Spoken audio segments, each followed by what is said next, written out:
안녕하세요. 낙성대 요양보호사 교육원 조교수입니다. 요양보호사 시험 대비 귀로 듣는 단원별 요약을 준비했습니다. 편안하게 듣다 보면 단원 정리가 저절로 되실 겁니다. 요양보호 관련 제도 및 서비스 단원 시작합니다. 사회복지와 노인복지에 관한 내용입니다. 사회복지란 인간이 살아가면서 겪게 되는 여러 가지 욕구, 사회 문제, 위험들을 해결해서 좀 높은 삶의 질을 도모하려는 전문적인 노력과 관련된 사회제도를 이야기합니다. 사회복지 분야로는 첫 번째 공공부조, 두 번째 사회보험, 세 번째 사회서비스가 있는데요. 공공부조란 생활이 어려운 국민의 최저 생활을 보장하고 자립을 지원하는 제도입니다. 예를 들어서 국민기초생활보장제도가 있겠습니다. 두 번째 사회보험은 국민의 질병, 실업, 장애, 사망, 소득상실 등의 사회적 위험을 보험의 방식으로 대처하는 제도입니다. 그 내용으로는 국민건강보험, 국민연금보험, 고용보험, 산업재해보상보험, 노인장기요양보험이 있습니다. 사회서비스로는 도움이 필요한 국민에게 제공되는 인간다운 생활보장, 상담, 재활, 돌봄, 관련 시설 이용, 역량개발, 사회참여 지원 등을 위한 개별 서비스를 이야기하고요. 대상별로 나눠보면 아동, 청소년, 장애인, 여성, 노인, 다문화 가정에 대한 서비스가 있고요. 분야별 서비스로는 정신보건복지, 산업복지, 의료사회복지, 학교사회복지가 있습니다. 노인복지를 다시 한번 살펴보면 노인복지란 노인이 인간다운 생활을 영위하면서 자기가 속한 가족과 사회에 적응하고 통합될 수 있도록 인적, 물적 자원을 지원하는 것을 노인복지다 이렇게 얘기할 수 있겠습니다. 자, 네 번째 내용인 노인복지 원칙을 살펴보겠습니다. 노인복지 원칙은 또 다른 말로 유엔의 원칙이다 라고도 얘기하고요. 5가지가 있는데 독립의 원칙, 참여의 원칙, 보호의 원칙, 자아실현의 원칙, 존엄의 원칙이 있습니다. 세부적인 내용을 살펴보면 독립의 원칙은 일할 수 있는 기회를 갖거나 다른 소득을 얻을 수 있어야 되고, 두 번째로는 가능한 한 오랫동안 가정에서 살 수 있어야 된다. 세 번째, 적절한 교육과 훈련 프로그램에 접근할 수 있어야 된다 했는데 최근에도 이 내용이 나왔었어요. 가능한 한 오랫동안 가정에서 살 수 있어야 되는 그 내용이 시험에 나왔었고요. 또 다른 내용을 보면 소득이라든가 적절한 교육이라는 것은 직업 훈련을 통해서 소득이 있는 걸 말하죠. 그거 바로 독립의 원칙에 관한 내용입니다. 두 번째 있는 참여의 원칙은 첫 번째 내용은 노인복지정책의 형성과 시행에 적극적으로 참여할 수 있어야 되고, 지식과 기술을 젊은 세대와 공유해야 된다. 이게 바로 참여의 원칙의 내용입니다. 보호의 원칙의 내용은 보호 및 치료시설에 거주할 때도 기본 인권과 자유를 누릴 수 있어야 된다는 내용이고요. 네 번째인 자아실현의 원칙은 노인의 잠재력을 완전히 개발할 수 있는 기회가 있어야 되는 게 바로 자아실현의 원칙이고, 마지막 5번째 존엄의 원칙은 착취와 육체적 정신적 학대로부터 자유로워야 하고, 경제적 기여와 관계없이 평가되고 공정하게 대우받아야 되는 건 바로 존엄의 원칙. 이렇게 5가지 원칙 과거에 잘 나왔었던 거고 요즘에도 가끔씩 출제되고 있습니다. 그 다음에 나오는 게 노인복지 사업의 유형인데요. 자, 노인 돌봄 지원 서비스 사업 중에는 독거노인 보호 사업이 있고요. 독거노인 공동생활 홈 서비스가 있고, 노인 돌봄 종합 서비스가 있고, 노인 보호 전문기관, 학대 피해 노인 전용 쉼터, 결식 우려 노인 무료 급속 지원, 이렇게 6가지를 돌볼 수가 있는데요. 독거 노인 보호 사업 얼마 전에도 시험에 나왔었습니다. 말 그대로 독거 노인에 대한 이야기예요. 자, 그 내용은 독거 노인에 대한 종합적인 사회 안전망 구축을 목적으로 하는 사업으로 노인 돌봄 기본 서비스가 들어가고, 독거 노인 사랑있기, 무연고 독거 노인 장례 지원이다. 여기서는 노인 돌봄 기본 서비스가 들어간다는 내용 알아두시면 되겠습니다.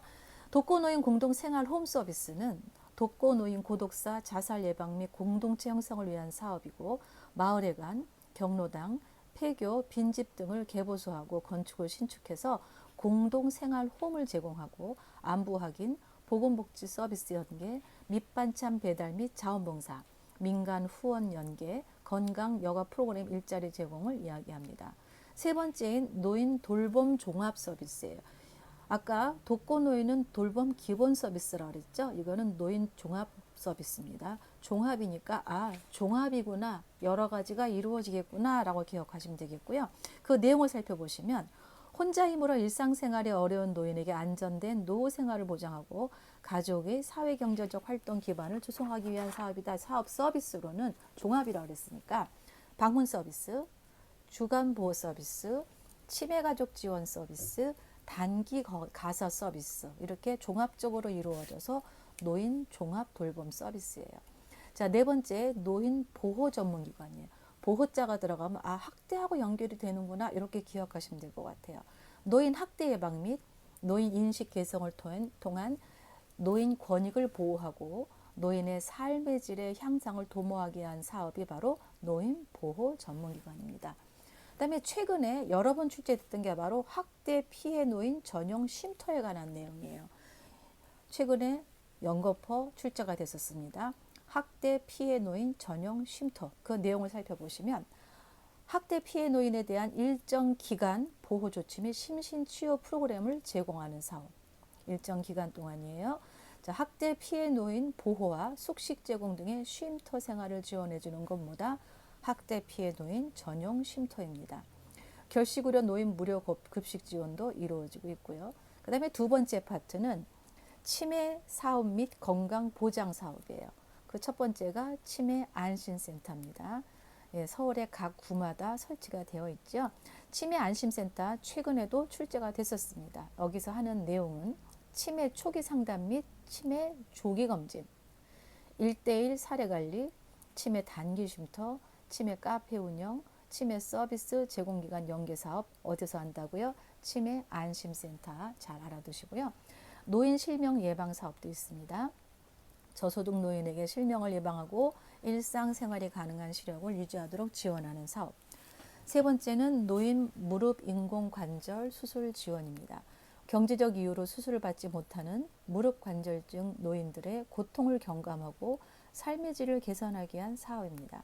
네 번째, 노인 건강 진단이에요.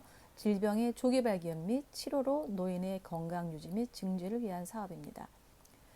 자, 세 번째 파트로 노인 사회활동 및 여가활동 지원은 노인 일자리 및 사회활동 지원이 있고, 노인 자원봉사가 있고, 경로당이 있고, 노인복지관이 있습니다.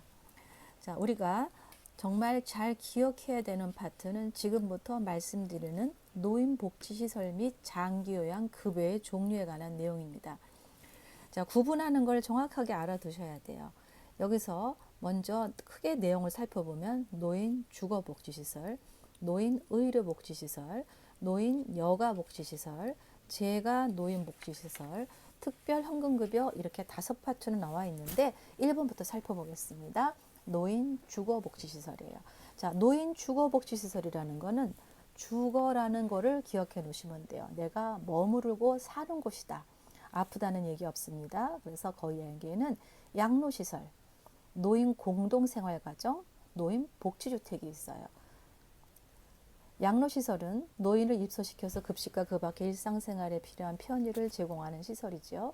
노인 공동생활가정은 노인들에게 가정과 같은 주거 여건과 급식, 그 밖의 일상생활에 필요한 편의를 제공하는 시설입니다. 노인복지주택은 노인에게 주거시설을 분양하거나 임대해서 주거의 편의, 생활지도 상담, 안전관리 등 일상생활에 필요한 편의를 제공하는 삶의 공간이라고 볼 수가 있어요. 그런 반면에 두 번째에 있는 노인 의료복지시설은 의료자를 기억해 두세요. 의료라는 말이 들어가서 그 옆에 시설의 내용으로는 요양자가 들어가 있습니다. 노인 의료시설에는 요양자가 들어간다. 이렇게 기억해 두시면 편할 것 같아요. 자, 그래서 내용은 노인 요양시설, 노인 요양 공동생활가정 아시겠죠? 노인 요양시설은 우리가 요양원 이렇게도 불리는 곳인데 도움이 필요한 노인을 입소시켜서 급식이나 요양과 일상생활에 대한 필요한 편의를 제공하는 것을 이야기하고 입소자가 10인 이상이 되는 것을 이야기합니다. 그런 반면에 노인 요양 공동 생활 가정은 도움이 필요한 노인에게 가정과 같은 주거 여건과 급식 요양과 일상생활에 편한 표현을 제공하는 시설로 입소자가 9인 이내예요. 자, 다시 한번 말씀드릴게요. 노인 의료시설에는 노인 요양자가 들어간다는 거 기억해 두십시오. 그 다음에 세 번째, 노인 여가복지시설은 여가 생활을 하는 곳이에요. 그래서 노인복지관, 경로당, 노인교실이 있습니다.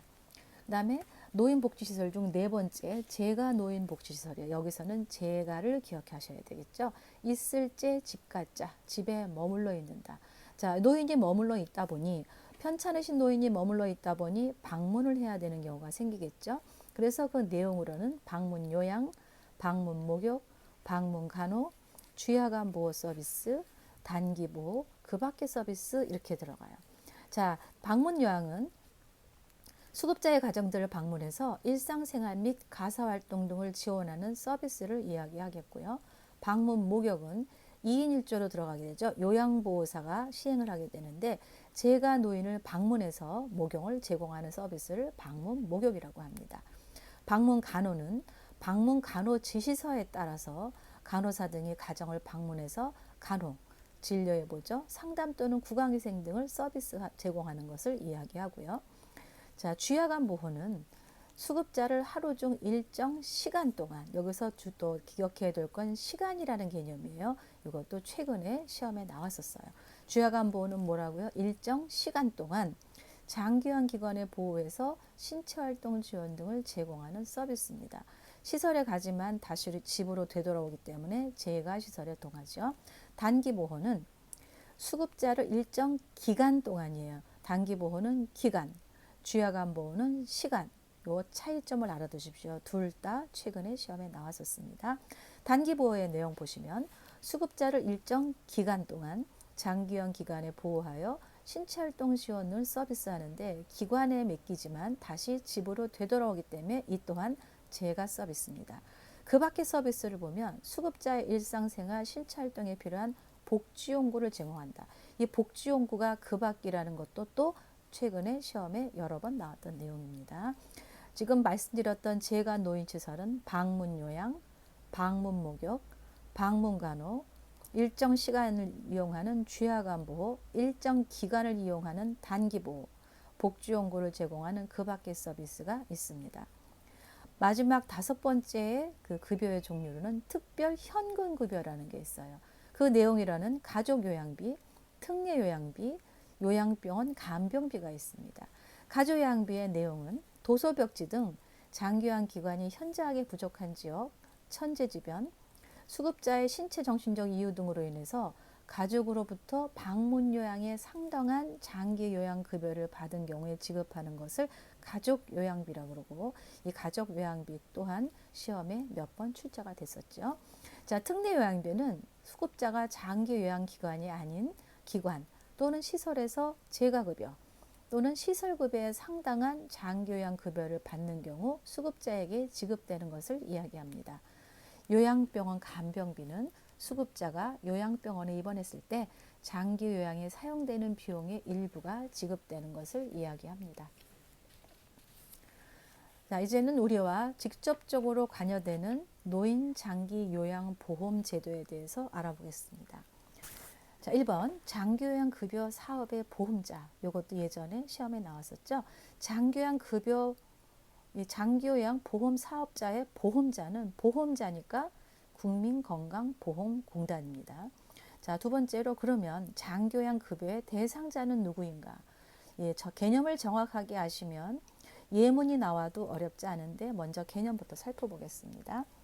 65세 이상인 자 또는 65세 미만이지만 노인성 질병을 가진 자로서 거동이 불편하거나 치매 등으로 인지가 저하되어 6개월 이상 혼자서 일상생활이 어려운 사람이 바로 장기요양 급여 대상자가 됩니다.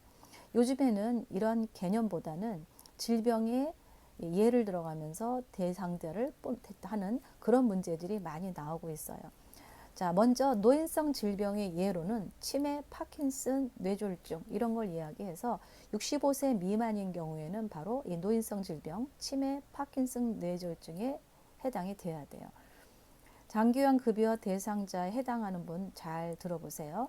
결핵으로 신체활동이 어려운 70세 남자 어때요? 해당이 되죠. 결핵이라는 거는 해당이 안 되지만 신체활동이 어렵고 70세가 조건을 맞춰줬기 때문에 가능합니다. 혈관성 치매를 받은 50세 남자다. 50세라는 건 해당이 안 되지만 혈관성 치매라는 판정이 있기 때문에 60세, 65세 미만이라 하더라도 노인성 질병을 가진 자, 요게 해당이 되기 때문에 우리의 급여 대상자가 되지요. 파킨슨병으로 거동이 불편한 56세 여자다. 56세, 65세 미만이지만 파킨슨, 노인성 질병으로 해당이 되고요. 거동이 불편하기 때문에 대상자가 됩니다. 그런가 하면 잘 들어보세요. 난청이 있고 일상생활이 가능한 80세 독거노인이다.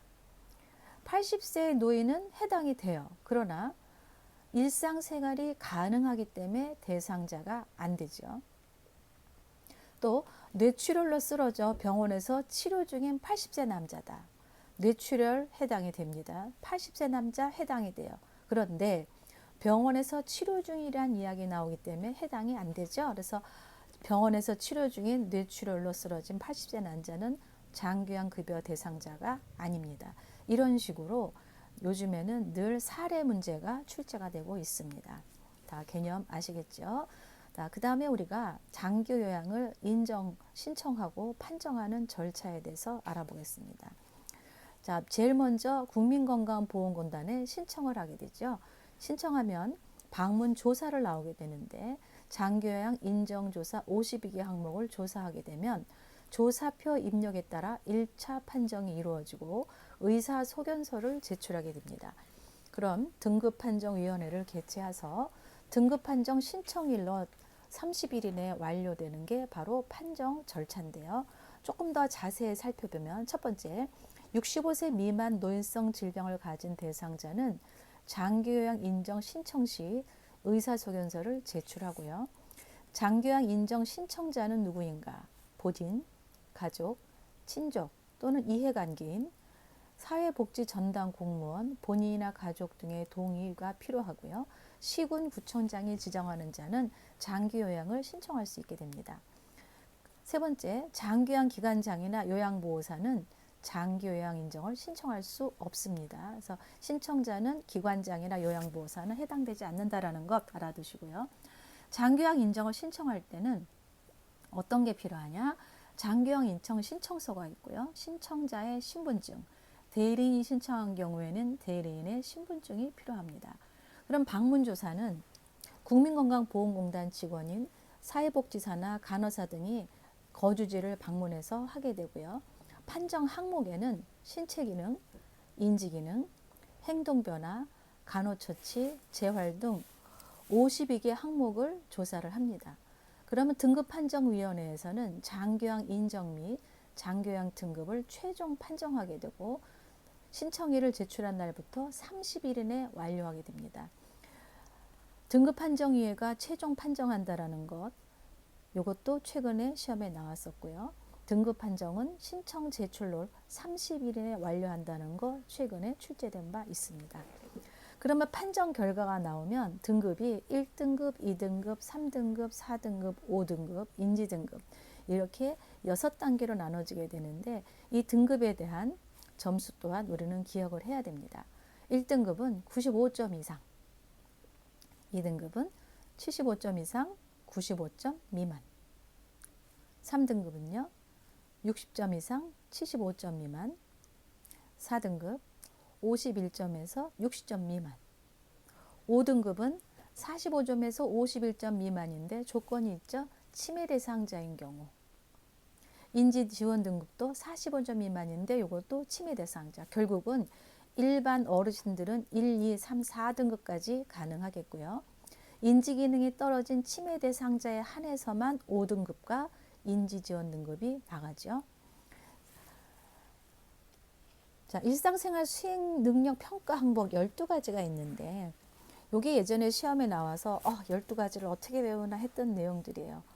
옷 입고 벗기, 세수하기, 양치질하기, 목욕하기, 식사하기, 체위 변경하기, 일어나 앉기, 옮겨앉기, 방 밖으로 나오기, 화장실 사용하기, 대변 조절하기, 소변 조절하기. 이거 12가지 외우기 힘듭니다. 이렇게 생각하시면 쉬워요. 사람이 살면서 꼭 해야 되는 일인가?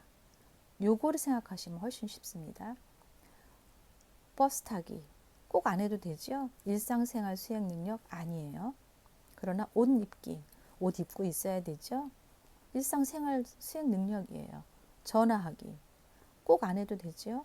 줄넘기 꼭 안 해도 되죠? 식사하기 꼭 해야 되죠? 그래서 우리가 사람처럼 살기 위해서 정말 기본으로 해야 되는 그 내용이 바로 일상생활 수행 능력이고, 이 여러 가지를 평가하는 게 바로 우리의 등급 판정 평가하는 내용이라고 보시면 돼요.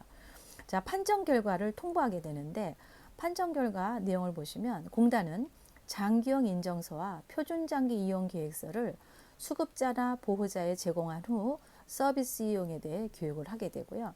장기형 인정 유효기간은 최소 2년 이상으로 한다. 이게 2020년 7월 14일 개정된 내용입니다. 그래서 예전에는 1년이라 그랬지만 지금은 최소 2년으로 바뀌었다는 거 알려주시고요. 자, 장기형 유효기간의 원칙 중에 등급별로 유효기간이 좀 달라요. 최초 판정을 받고 다시 판정을 받았을 경우에 연이어서 똑같은 판정을 받았을 때 1등급이면 4년 동안 유효기간이 지어지죠. 2, 3, 4등급은 똑같은 등급을 2번 판정받게 되면 3년으로 유효기간이 늘어나게 됩니다. 그 다음에 5등급과 인지지원 등급은 2년이죠. 그러면 처음에 최초 인정 2년 받고 똑같이 1등급에서 다시 1등급 받으면 다음에는 2년이 아니라 4년 유효기간이 있다는 거예요. 다시 한번 최초 등급의 유효기간은 2년입니다. 그러나 동일 등급으로 1등급이 1등급 받게 되면 4년, 2, 3, 4등급이 2등급이 2등급, 3등급이 3등급, 4등급이 4등급으로 동일 등급으로 받게 되면 3년의 유효기간이 지나게 되고, 5등급이 5등급, 인지지원 등급이 인지지원 등급 동일하게 받게 되면 2년이 유효기간이 된다는 거예요. 자, 39페이지의 내용입니다. 장기요양 급여의 내용이에요. 자, 급여라 하면 받는 건데 우리가 어떤 요양 서비스를 받게 되는가 이렇게 생각하시면 될 것 같고요. 재가급여의 장점과 단점, 시설급여의 장점과 단점에 대해서 살펴보겠습니다. 자, 재가급여의 장점은 평소에 생활하는 친숙한 환경에서 지낼 수 있다는 것, 사생활이 존중되고 개인 중심 생활을 할 수 있고요. 단점은 의료, 간호, 요양 서비스가 단적으로 진행되기 쉽고 긴급한 상황에 신속하게 대응하기 어렵다는 겁니다. 자, 시설급여의 장점은 의료, 간호, 요양 서비스를 종합적으로 제공받을 수 있고, 가족, 형제, 이웃과 떨어져 지내면 소외되기 쉽고 개인 생활이 어렵다는 게 단점이죠. 자, 그 다음 내용을 살펴보겠습니다. 장기요양요원에 대해서 잠깐 말씀드리면요. 장기요양요원에는 요양보호사가 있고 방문 간호사가 있어요. 그런데 요즘에 그 기출했던 내용에는 방문 목욕에 관한 업무를 수행하는 것은 누구이다? 요양보호사이다. 요 내용이 최근에 시험에 나왔었습니다. 자, 5번. 노인장기 요양보험의 재원 조달에 관한 내용입니다. 자, 재원 조달은 세 가지로 재원이 조달이 돼요. 장기요양보험료, 국가지원, 본인 부담금. 최근에 출제가 됐었습니다. 장기요양보험료는 60에서 65%, 국가지원은 20%, 본인 부담금은 15에서 20%입니다. 자, 시설급여를 이용하면 20%를 본인이 부담하고, 재가급여를 이용하면 본인 부담금이 15%이기 때문에 본인 부담금이 15에서 20이다 이렇게 얘기하는 거고요. 자, 저소득층과 의료급여 수급권자 등은 좀 혜택을 받아요. 그래서 본인 부담금이 40에서 60%가 경감을 하게 되고, 국민기초생활수급권자는 본인 부담금이 없습니다. 비급여 항목인 식비, 임이용은 전액 본인 부담이 되는 게 차이점이에요. 그 다음에 장기 요양 서비스 이용 지원의 절차를 한번 살펴볼 것 같으면, 장기 유형 우리가 이제 등급 판정을 받았으니까 장기 유형을 서비스를 받아야 될 거 아니에요. 그럴 때 첫 번째 서비스를 받을 그 기관을 찾아가서 신청 접수를 하고 방문 상담을 하게 돼요. 그럼 두 번째로 이루어지는 것은 서비스 제공 계획을 수립하게 됩니다. 자, 제공 계획을 수립해서 마음에 드시면 이용을 하겠다고 계약을 체결하게 돼요. 이용 계약을 체결하고 서비스를 제공하게 되고, 자, 제공한 서비스에 대해서 모니터링을 실시하게 되는 게 바로 이용 서비스 지원의 단계인데요. 그 중에 우리 서비스 제공 계획 수립 단계에서 이루어지는 게 바로 대상자의 기능 상태 평가와 욕구 평가가 이루어지게 돼요. 본문이 아닌 참고에 나왔던 욕구 평가에 대한 내용을 잠깐 살펴보면, 대상자의 욕구와 문제를 해결하기 위해서 정보를 수집하고 분석하며 대상자의 상황을 명확하게 하는 것이고, 욕구 평가할 때는 대상자의 신체적 상황뿐 아니라 정신, 심리 상태까지, 사회 환경까지 파악하게 되는 걸 욕구 평가라고 그러는데, 이 욕구 평가에 관한 게 최근에 출제가 됐었기 때문에 제가 자세히 설명을 드리는 거예요. 자, 그러면 장기형 서비스를 이용하러 갈 때 우리는 서류를 갖게 되는데, 그 중에 첫 번째가 바로 장교양 인정서고요. 장교양 인정서에 수록되어 있는 내용을 살펴볼 것 같으면, 대상자인 기본 인적 사항이 있고, 장교양 등급이 있고요. 유효기간이 있고, 이용할 수 있는 급여의 종류와 내용, 서비스의 안내사항이 포함되어 있다. 이 항목은 우리가 알아두셔야 돼요. 유효기간이 있다. 유효기간이 있으니까 그 기간 동안 인정해 주는 거고, 그 등급을 이용해 주는 거고, 그 급여의 내용을 인정해 주는 거예요. 그래서 장교양 인정서에 꼭 알아두셔야 되는 거는 등급이 표시가 되어 있고 유효기간이 있다. 여기에만 유효기간이 있습니다. 그리고 급여의 종류와 내용, 이런 안내사항이 있는 게 뭐다? 장교양 인정서라는 거 꼭 알아두시고요. 또 다른 서류는 표준 장기 이용 계획서예요. 말 그대로 장기 요양을 이용하는 표준이 되는 계획서라는 거예요. 이것 또한 항목을 알아두셔야 돼요. 여기에 수록되어 있는 내용들을 살펴보면, 대상자이 가족들의 적절한 장기 요양을 사용할 수 있도록 돕기 위한 안내서로 계획서인데, 장기 요양 기간이 대상자를 이해하는데 도움이 되는 재료가 있고, 거기에 이용할 수 있는 한도액, 본인 부담률, 급여의 종류와 횟수, 비용, 돈에 관한 내용, 내가 쓸 수 있는 돈에 대한 거, 몇 회를 할 수 있는가, 숫자와 관련된 것들이 주로 수록되어 있는 게 뭐다? 표준 장기 요양 이용 계획서예요. 자, 장기요양 인정서와 표준 장기 이용 계획서의 항목, 여러 번 시험에 출제가 나왔었기 때문에 제가 말씀드리는 거예요. 자, 그 다음에 노인 장기 요양 등급 외자 지원 사업이 있는데, 등급 외자라 하면 앞에서 우리가 말했던 1, 2, 3, 4, 5등급 인지지원 등급 이외의 어르신들을 이야기하는 겁니다. 자, 등급에 A형이 있고 등급에 B형이 있고 등급에 C형이 있는데, 그와 관련돼서 국민건강보험공단이 사업 연계된 그 사업 내용이 두 가지가 있습니다. 그 한 가지가 만성질환자 사례관리 사업이고, 또 하나는 노인건강관리 사업이에요. 최근에 노인건강관리 사업이 또 출제가 됐었습니다. 국민건강보험공단 사업은 단 두 가지예요. 뭐가 있다고요? 만성질환자 사례관리 사업, 노인건강관리 사업. 그 내용을 살펴보겠습니다. 만성질환자 사례관리 사업은 만성질환자예요. 고혈압, 당뇨, 관절염, 이렇게 등급 외자 서비스가 필요한 노인을 대상으로 하고, 그 내용은 건강관리, 의료 이용, 정보 제공, 생활습관 개선 등 상담 서비스를 제공하는 것을 이야기합니다. 노인건강관리 사업의 내용은 노인 체조, 게이트볼, 스트레칭, 생활댄스, 탁구, 경로당 마을에 간 운동경기장 공원 등에서 운영을 하는 거, 이게 최근에 나왔던 내용이에요. 자, 그 다음에 요양보호 업무에 대해서 알아보면, 요양보호 업무 목적에서 나오는 게 매슬로의 욕구 단계가 나와요. 매슬로의 기본 욕구 5단계가 나오는데, 1단계는 생리적 욕구, 2단계는 안전의 욕구죠. 3단계는 사랑 소속의 욕구, 4단계는 존경의 욕구, 5단계는 자아 실현 욕구.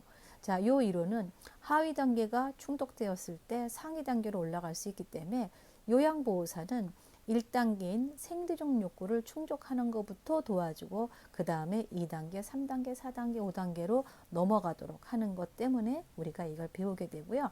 시험에는 1단계에 대한 내용이 보기에 나오면서 무엇이냐 이렇게 나온 적도 있고 과거에는 단계별로 내용이 나온 적도 있습니다. 자, 1단계의 생리적 욕구의 내용을 설명드리면 배고픔, 목마름, 배설, 수면, 성과 같은 생리적 욕구를 해결하는 거 요걸 이야기하고요. 2단계는 안전의 욕구죠. 신체나 정신이 고통이나 위험으로 안전하기를 추구하는 단계. 3단계는 사랑과 소속의 욕구예요. 가족과 친구 모임 등 어떤 단체에 소속되어 사랑받고 싶어하는 단계를 말하고 4단계는 종교의 욕구입니다. 타인에게 지위, 명예 등을 인정받고 존중받고 싶어하는 단계고요.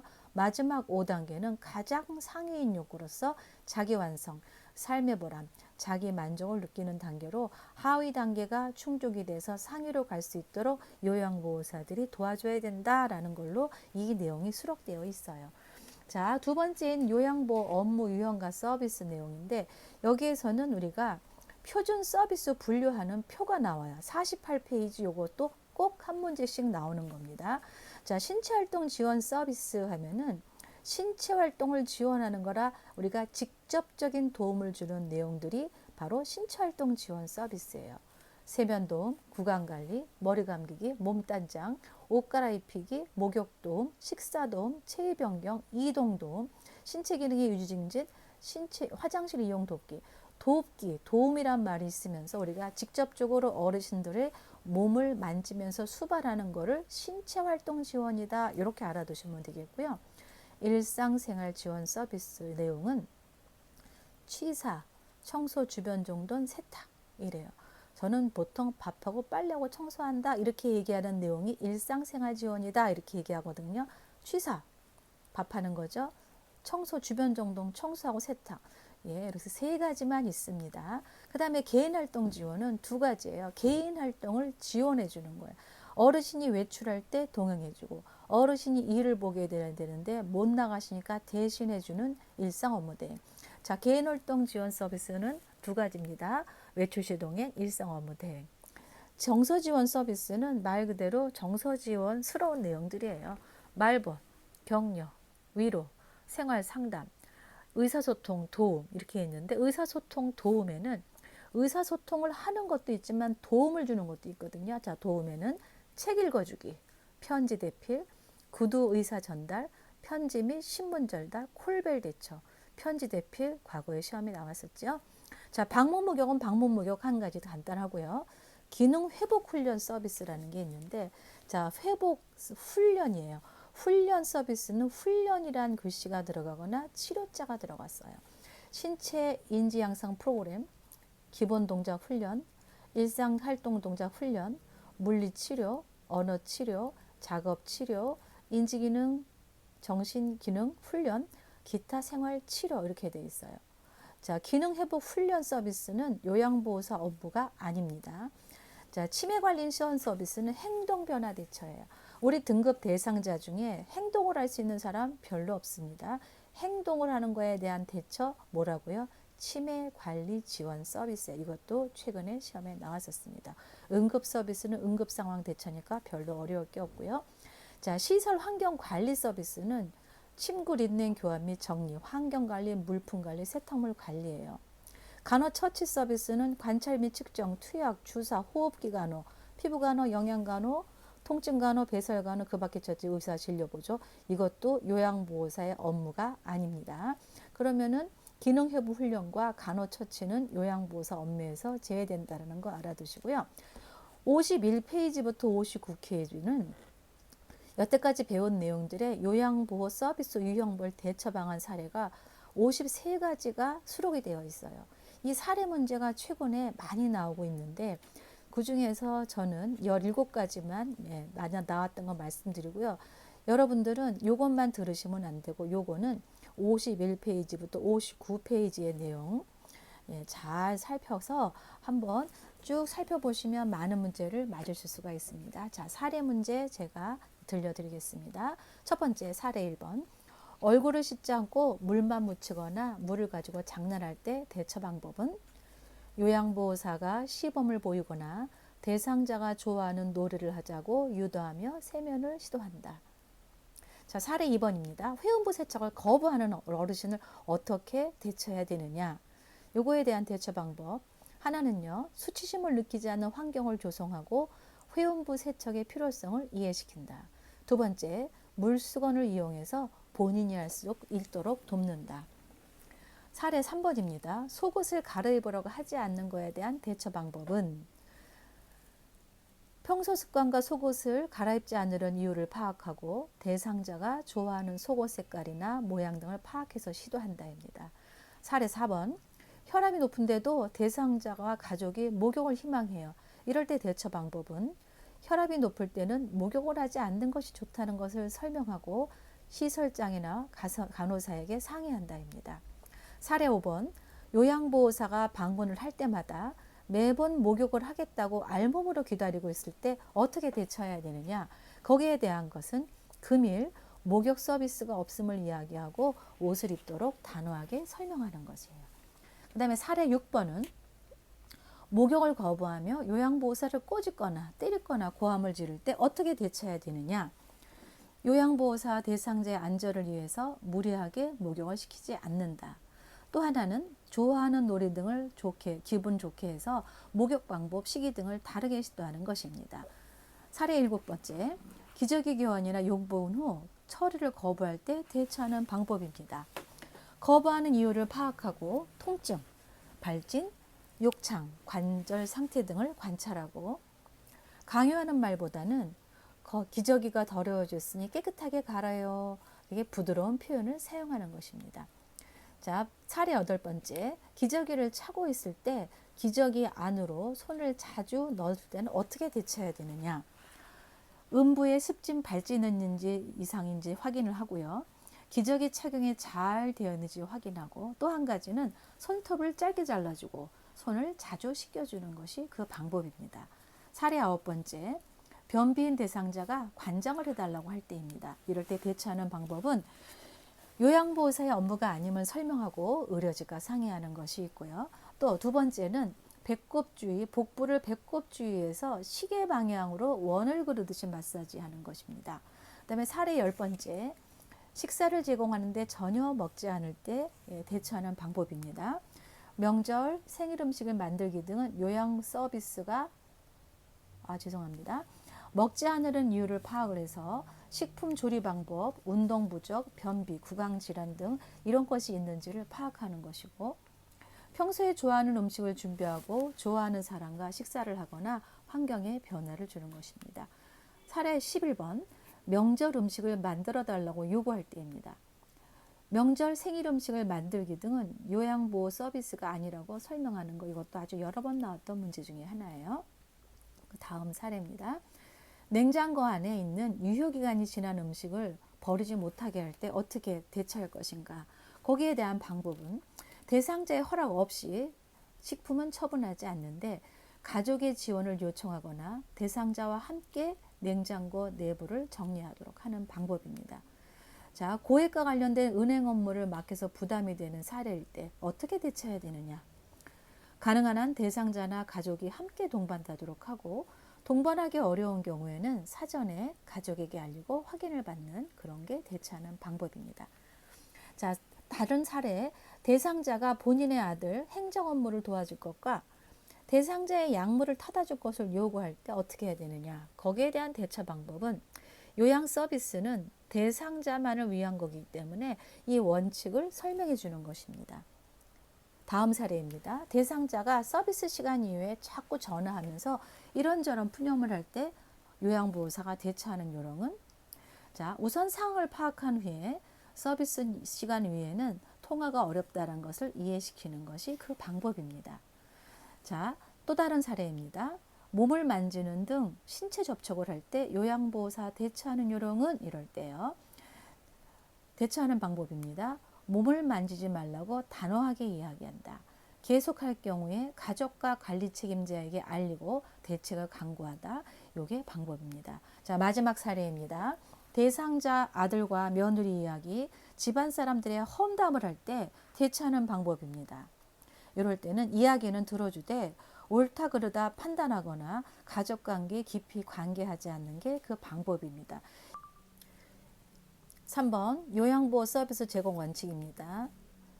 여기도 곧잘 시험이 출제되는 곳입니다. 1번 대상자의 능력을 최대한 활용하면서 서비스를 제공한다. 2번 서비스를 제공하기 전 충분히 설명한 후 대상자가 동의하면 서비스를 제공한다. 단 치매 등으로 인지 능력이 없을 경우 보호자에게 동의를 구한다. 이 내용도 자주 출제가 되고 있죠. 자, 3번 대상자의 개인 정보 및 서비스 제공 중 알게 된 비밀을 누설하여서는 안 된다. 4번 대상자의 상태를 관찰하면서 서비스를 제공한다.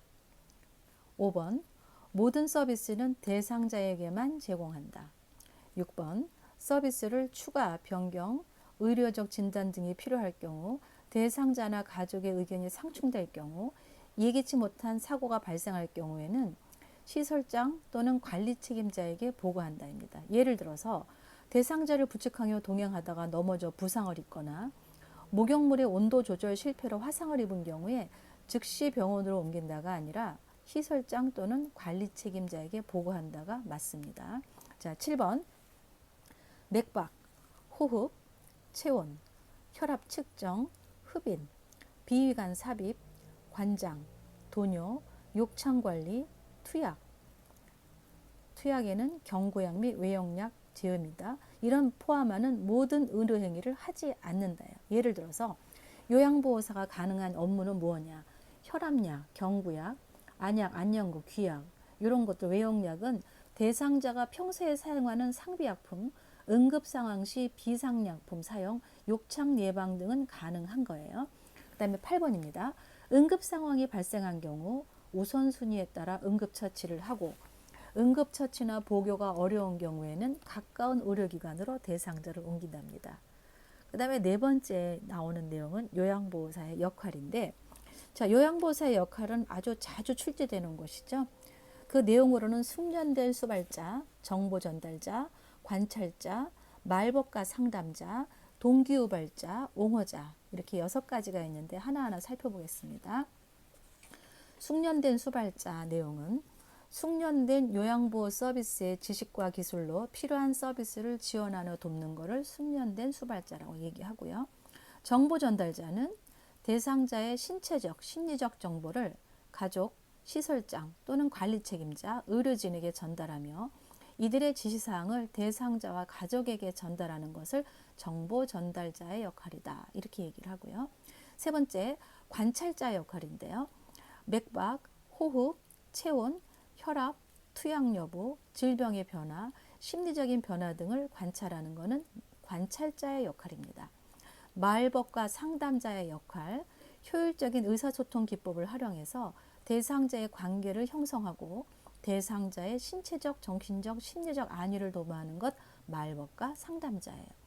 동기유발자입니다. 대상자가 능력을 최대한 발휘할 수 있도록 동기를 유발하면서 지지하는 것. 예를 들어서 대상자가 스스로 식사와 옷 입기를 할 수 있도록 지지하였다. 이런 내용이면 동기유발자 이렇게 되는 거고요. 정보전달자와 동기유발자는 최근에도 아주 많이 나왔던 요양보호사의 역할 중에 하나입니다. 옹호자는 학대를 당하거나 소외되고 차별받는 대상자를 위해서 대상자 입장에서 편들어주고 지켜주는 것을 옹호자의 역할이라고 얘기합니다. 요양보호 대상자의 역할, 숙련된 수발자, 정보전달자, 관찰자, 말법과 상담자, 동기유발자, 옹호자의 뜻 잘 살펴보시기 바랍니다. 여기까지가 요양보호 관련 제도 및 서비스 요약을 하였습니다. 이 단원 요약을 마치겠습니다. 감사합니다.